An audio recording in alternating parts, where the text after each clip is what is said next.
बिस्मिल्लाहिर्रहमानिर्रहीम। बोलते कालम के साथ मैं आमिर जहान। और अब से कुछ देर पहले मैंने आपको बताया था कि ईरान अपने ऊपर होने वाले हमलों का जवाब देगा। और अब ख़ातमुल अंबिया जो हेडक्वार्टर है वहाँ से कह दिया गया है कि हम जवाब दे रहे हैं और भरपूर जवाब दे रहे हैं। 85 मकामात हैं जहाँ पर अमरीकी फ़ौजी अड्डे हैं या अमरीकी मफादात की जो है इंस्टॉलेशंस हैं, वहाँ पर हमले हो गए हैं। बहरीन, कुवैत, जहाँ जहाँ पर भी उनके अड्डे हैं अमेरिका के और फिफ्थ फ्लीट है, वहाँ वहाँ पर हमले किए गए। 85 जो हैं जो जगह हैं उनको पॉइंट आउट किया गया है।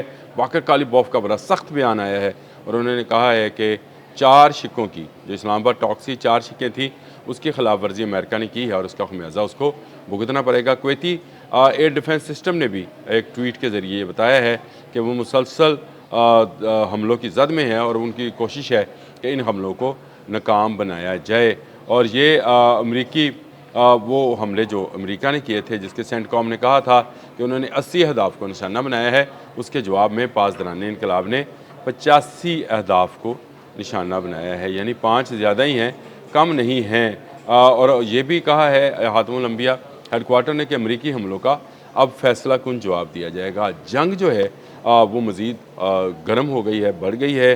पहले अमरीका ने कशम, सरक और खाक जैसे जजीरों और बंदर अब्बास पर जो है हमले किए और 60 के करीब उनकी जो कश्तियाँ हैं उनको भी निशाना बनाया। बाकायदा उसकी सेंटकॉम ने वीडियो भी जारी की और कहा कि 80 मकामात पर उन्होंने अहदाफ को निशाना बनाया है। इसके जवाब में पासदारान इनकलाब ने ख़ातमुल अंबिया हेडक्वार्टर से फैसला कुन जवाब देने की बात की और 85 मकामात पर जो है हमला किया है और इसका जवाब जो है अब दिया जा रहा है। ये एक वो जंग है जिसकी जो ना ख़त्म होने वाली है। और मैंने कल अपने एक व्लॉग में ये बात जिक्र भी किया था कि नवंबर तक तो आप भूल जाएं कि ये जंग ख़त्म होगी, ये ठाठ ये चलता रहेगा। लेकिन मेरा अपना थीसिस ये है, मेरे अपनी रिसर्च ये कहती है कि ये आखिरुज़्ज़मां है, यानी आखिरी ज़माना है और इसमें इस इलाके में जंग जारी रहेगी। कल आपने देखा शाम में भी 2 धमाके हुए। IDF जो है शाम में पेशकदमी कर रही है। शाम बहुत अहम है और यहाँ पर जो है दज्जाल का सामना होना है। इनके मसीहुद्दज्जाल झूठे मसीह का हमारे सच्चे मसीह के साथ जो है मुकाबला होना और यहाँ से इसने भागना है, इमाम मेहदी ने आना ही आना है। तो ये सारा इलाका जो है ये जंग की लपेट में रहेगा। लेकिन इसमें अगर किसी को बारूद का ढेर कहा जा सकता है तो वो आबने हमज़ है।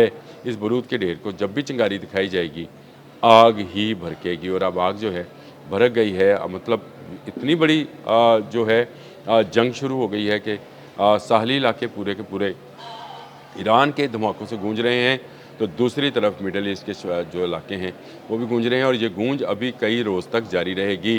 कल जो है तदफीन हो जाएगी शहीद आयतुल्लाह अली ख़ामनेई की और उसके बाद मज़ीद जो है वो हमले हो सकते हैं दोनों तरफ से। मैं एक तरफ से बात नहीं कर रहा, दोनों तरफ से, क्योंकि सेंटकॉम कहता है कि वो फ़ज़ाई हमले कर रहा है, जो कि असल में इज़राइल का एक गेम प्लान है, जिसने कहा था कि मैं तीसरी मरतबा भी ईरान पर हमला करूंगा, चाहे इससे तीसरी आलमी जंग हो जाए। मैंने आपको चंद रोज़ पहले जो है चैनल 14 पर जो नेतन्याहू का, बेंजामिन नेतन्याहू का जो इंटरव्यू था उसके जो है मंदर उसके वो क्या उसको कहते हैं इक़्तिबासात जो हैं वो आपको सुनाए थे, जिसमें उसने कहा था कि हम तीसरी मरतबा, 2 मरतबा हम एयर स्ट्राइक्स इसराइल ख़ुद कर चुका है, तीसरी मरतबा भी करेंगे और इससे अगर तीसरी आलमी जंग भी लगती है, इससे आपको अंदाज़ा होता है कि यहूदी क्या सोच रहे हैं।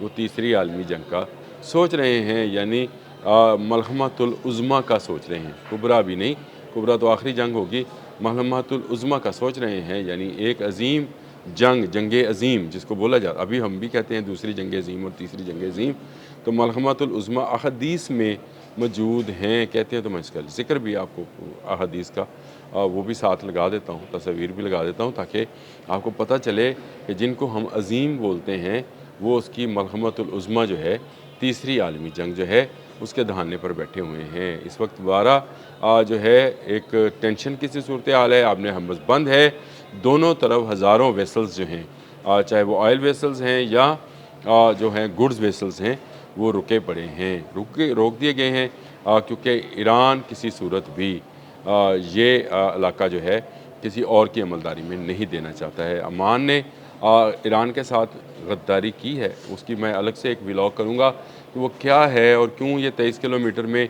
5 किलोमीटर ईरान ने अपने पास और 5 किलोमीटर ओमान के पास रखा था कि आपके वहाँ से जो जहाज़ गुजरेंगे आप उसका टैक्स ले लें, मेरे पास से जो जहाज़ गुजरेंगे मैं उसका टैक्स ले लूँगा, लेकिन आप ना मुफ्त में जहाज़ गुजरने दीजिएगा, क्योंकि अगर आपने गुजरने दिए तो इसका मतलब ये होगा कि ईरान की तिजारत तो ख़त्म हो जाएगी, और अगर आपने मुफ्त में गुजारने दिए तो फिर हम उस पर अटैक करेंगे। इस धमकी के जवाब में एक हमला होता है कतर पर, कतर के जहाज़ के ऊपर, जिसको कहा गया कि ये अमरीकी बहरी जहाज़ों की निगरानी में गुजारा जा रहा था, और इस पर अननोन प्रोजेक्टाइल का या मिसाइल का या ड्रोन का जो है हमला हुआ। इसके अरशे पर कुछ नुकसान हुआ और उसके बाद सऊदी अरब के बहरी जहाज़ पर जो कि जा रहा था उस पर हमला होता है।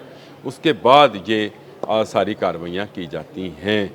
डोनाल्ड ट्रंप ने कल भी ये बयान दिया था, कल जब वो नेटो के इजलास में शिरकत के लिए तुर्की गए थे, तो वहाँ पर भी उन्होंने इस बात का इजहार किया था कि अगर ईरान ने अपना रवैया ना बदला तो हम सख्त जवाब देंगे। और सख्त जवाब क्या देना था, ना ही ईरान इस वक्त एक सोग की सी कैफियत में है, शहीद आयतुल्लाह हमनई की तजीज़ व तकफ़ीन में मसरूफ़ है, करोड़ों लोग उनके सड़कों पे हैं, उनकी हिफाजत के लिए पासदारान इनकलाब उसमें मसरूफ़ हैं, अननोन प्रोजेक्टाइल के ज़रिए जहाज़ों पर हमला किया जाता है और उसके जवाब में 80 जगहों पर हमला किया गया। लेकिन ठीक किया पासदारान इनकलाब ने कि सिर्फ चंद घंटों के अंदर अंदर 85 अहदाफ को निशाना बनाया, 80 जमा 5 यानी 5 ज़्यादा अहदाफ को निशाना बनाया। लेकिन इसका जवाब जो है सेंटकॉम मज़ीद दे सकती है। 5th फ्लीट के बहरीन में मौजूद जो असासे हैं उनको एक मरतबा फिर निशाना बनाया गया है। कितना नुकसान हुआ है ये अभी सेंटकॉम ने ख़बर जारी नहीं की है, लेकिन बहुत जल्द ये तमाम तफसीलात भी जो हैं सामने आना शुरू हो जाएंगी। दोनों तरफ से जो है तफसीलात का अभी तक ज़िक्र नहीं है। हाँ, हमलों का ज़िक्र है, धमाकों का ज़िक्र है, आग का ज़िक्र है और एक दूसरे पर इल्ज़ामात का ज़िक्र है। अमेरिका कह रहा है कि पीस टॉक्स जो कि इस्लामाबाद टॉक्स कहलाती हैं उनकी खिलाफ वर्जी ईरान ने की है, जबकि ईरान के बाकर कालीबॉफ का बयान आया है कि 4 शिकों की जो है वो खिलाफ वर्जी की है।